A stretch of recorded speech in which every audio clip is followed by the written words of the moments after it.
लेकिन फिर भी एक बार सावधानी के लिए रेंज अपने हाथ में रखिए, ये आपके लिए हो सकता है। बैंक निफ्टी 22,725 22,850 ये दिन के लिए सपोर्ट का काम करेगा।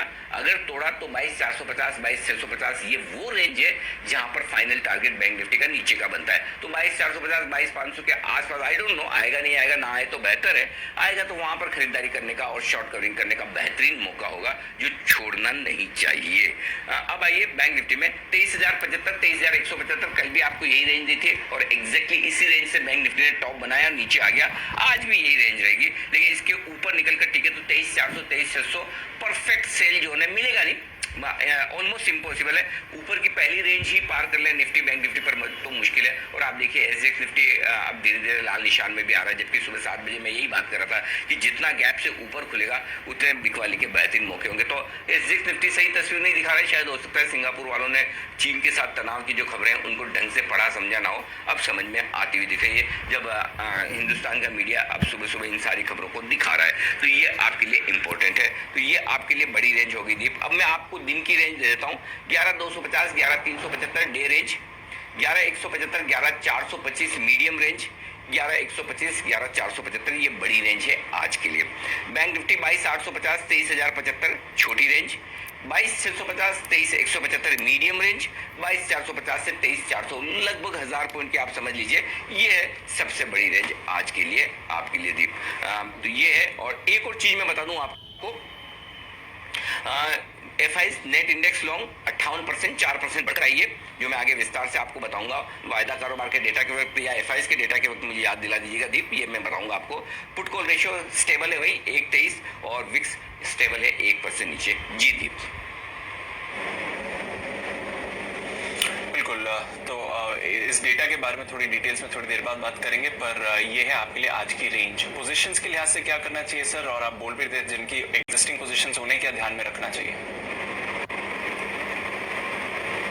एग्जिस्टिंग लॉन्ग पोजीशन को 11,250 का स्टॉप लॉस आपको लगाना है इंट्राडे बेसिस पर भी, क्लोजिंग बेसिस पर भी, और 22,700 का स्टॉप लॉस आपको लगाना है इंट्राडे बेसिस पर भी, क्लोजिंग बेसिस पर भी। ये बैंक निफ्टी के लिए।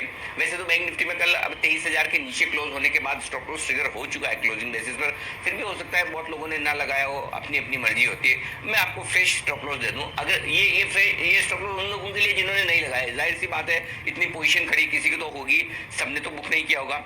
शॉर्ट पोजीशन के लिए 11,500 स्टॉप लॉस से थोड़ा दूर रखा है, इसलिए रखा है ताकि आपका ट्रिगर ना हो। डरिए मत, 11,500 के नीचे मत रखिए, स्टॉप लॉस दूर ही रखिए, जहां जरूरत है वहां दूर रखेंगे, जहां जरूरत है वहां छोटा रखेंगे।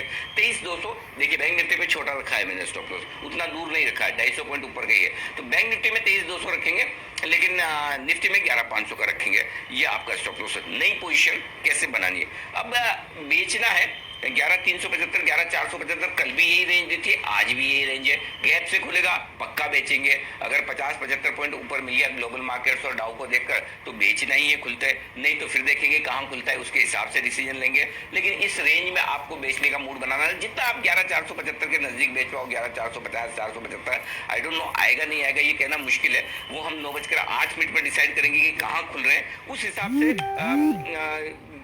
हम आगे डिसाइड करेंगे। लेकिन अभी आपको ये रेंज में ध्यान में रखना है, 11,550 स्टॉप लॉस है, 11,325 300, 11,250 11,175 11,125 ये टारगेट नीचे के आपके बनेंगे।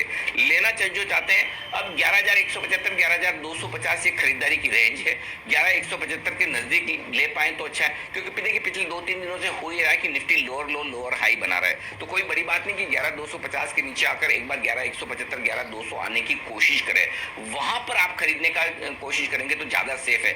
11,111 है, इस लेवल को ध्यान में रखिए। यहीं का लो बनाने के बाद हमने 11,794 का हाई बनाया है, 11,111 से 11,794 नॉन स्टॉप निफ्टी भागा है, तो 11,111 इसे मैंने राउंड फिगर में 11,100 कर दिया है। ये इंपॉर्टेंट आपके लिए लेवल है जिस पर आपको ध्यान रखना है स्टॉप लॉस के लिहाज से। 11,300 325 375 तक के टारगेट के लिए करनी है खरीदारी। बैंक निफ्टी आपको बेचना है 23,075 23,175 की रेंज में, यही बेच दीजिए। इसके लिए 23,400 600 का इंतजार मत कीजिए, वो नहीं आएगा, और आएगा तो वहां और देखेंगे, फिर से बेचेंगे। लेकिन कैसे, स्टॉप लॉस लगाने के बाद। अगर 23,075 23,175 की रेंज में बेचते हैं तो 23,250 का स्ट्रिक्ट स्टॉप लॉस होना ही चाहिए। इसको मिस मत करिएगा, होना ही चाहिए। और 22,950, 22,850, 22,725 ये 3 टारगेट कल के निकाले हुए हैं। 22,650 और 22,500 ये 2 और टारगेट नीचे की तरफ के बनते हैं। अगर ये स्टॉप लॉस ट्रिगर होता है 23,250 का तो हो जाने दीजिए। फिर 23,400 23,600 की रेंज में बैंक निफ्टी फिर पहुंचेगा। अगर इसको पार किया तो वहां पर फिर से आपको शॉर्ट पोजीशन बनानी है। बैंक निफ्टी खरीदिएगा 22,450 22,650 परफेक्ट रेंज है। अगर आए तो वहां खरीदिएगा जरूर, और तब 22,400 का आपका स्टॉप लॉस होगा। और ऊपर की तरफ के जो टारगेट बनेंगे वो 22,725, 22,850, 22,950 ये सारे टारगेट आपके बनते हुए दिखेंगे। इसमें एक 22,850 का टारगेट और जोड़ दिए, 22,725, 22,850, 22,950, 23,075 ये टारगेट होंगे आपके लिए बैंक निफ्टी पर। तो खाली एक टारगेट में और बीच में ऐड कर रहा हूँ, 22,725 से लेकर 22,950 के बीच में 22,850 का भी एक टारगेट आप नोट कर लीजिए, ये आपके लिए बैंक निफ्टी। लेकिन जो बड़े एग्रेसिव ट्रेडर हैं और स्ट्रिक्ट स्टॉप लॉस के साथ लेना चाहते हैं तो उनके लिए एक मौका और है, वो 22,725 22,850 की रेंज में भी मौका देख सकते हैं खरीदारी का, एग्रेसिव ट्रेडर के लिए ये, और वो स्ट्रिक्ट स्टॉप लॉस के साथ, क्योंकि ये स्टॉप लॉस लग भी सकता है और वो होगा आपका 22,700 या 22,650 का। अपने रिस्क के हिसाब से लगा लें। अगर आप 22,850 पे एंट्री कर रहे हैं तो 22,700 का ही लगा लें, और 22,725 के आसपास एंट्री कर रहे हैं तो 22,650 का लगा लें स्टॉप लॉस, और ये एक चांस आप वहां पर ले सकते हैं अगर लेना चाहें तो। दीप ये पूरी की पूरी स्ट्रेटेजी आपको आज मिल गई कंप्लीट, एकदम परफेक्ट। बिल्कुल, तो ये हैं कुछ रेंजेस जिस तरह से आप नई पोजीशंस भी बना सकते हैं, एग्जिस्टिंग पोजीशंस क्या क्या कर रहे हैं, और 9-8 को हम रिव्यू भी करेंगे। 6 स्टॉक्स एफ&ओ बैन में है, कोई नई एंट्री या एग्जिट नहीं है। India bulls, PNB, Vodafone, Canara bank, BHEL और जेएसपीएल। सर अब जब विस्तार में थोड़े संकेत के बारे में बताइए। एफआईएस को आपने नेगेटिव से न्यूट्रल करा है, इसकी क्या वजह है, और आपने पोजिशनिंग के बारे में भी आप कुछ बताने वाले थे, और एफ&ओ न्यूट्रल है, वहां से क्या लेवल्स निकल कर आते हैं?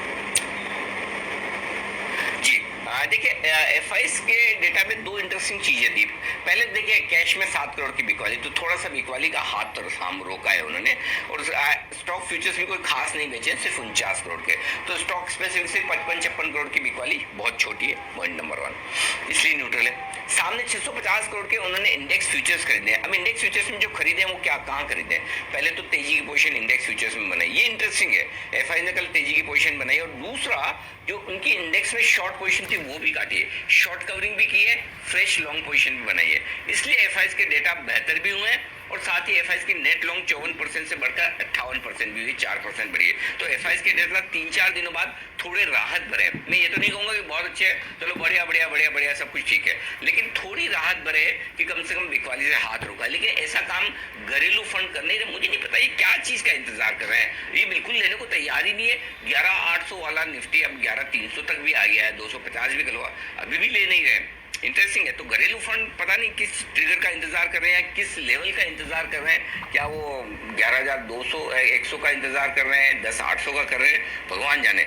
लेकिन अभी भी बिकवाली है, कल भी 800 करोड़ की बिकवाली घरेलू फंड की छोटी नहीं है। तो दीप मैं अब है ना एफआईएस के मुकाबले में मैं थोड़ा सा डीआईएस के एक्शन की तरफ ज्यादा बढ़ रहा हूँ कि ये लोग क्या करना चाहते हैं और ये लोग कब खरीदना चाहते हैं, ये देखना मेरे लिए इंटरेस्टिंग होगा कि घरेलू फंड्स की खरीदारी किस दिन आती है। इस पर मेरी बहुत पैनी नजर है, मैं उसको वॉच कर रहा हूँ दीप जी। तो ये आपके लिए डेटा हो गए आज एफआईएस और घरेलू फंड्स के जी दीप। हेलो दोस्तों, अगर आपने अभी तक अपना डीमैट अकाउंट नहीं खोला है तो आप फ्री में आप 5 पैसा के थ्रू अपना डीमैट अकाउंट बना सकते हैं। साथ ही साथ अगर आप हमारा रेफरल कोड यूज़ करते हो तो आपका ब्रोकरेज चार्जेस भी 0 लगेगी। और रेफरल कोड के लिए आप डिस्क्रिप्शन में जा सकते हो, वहाँ पर आपको रेफरल कोड भी मिल जाएगा और 5 पैसा का लिंक भी। चलिए दोस्तों, अभी ज्वाइन कीजिए।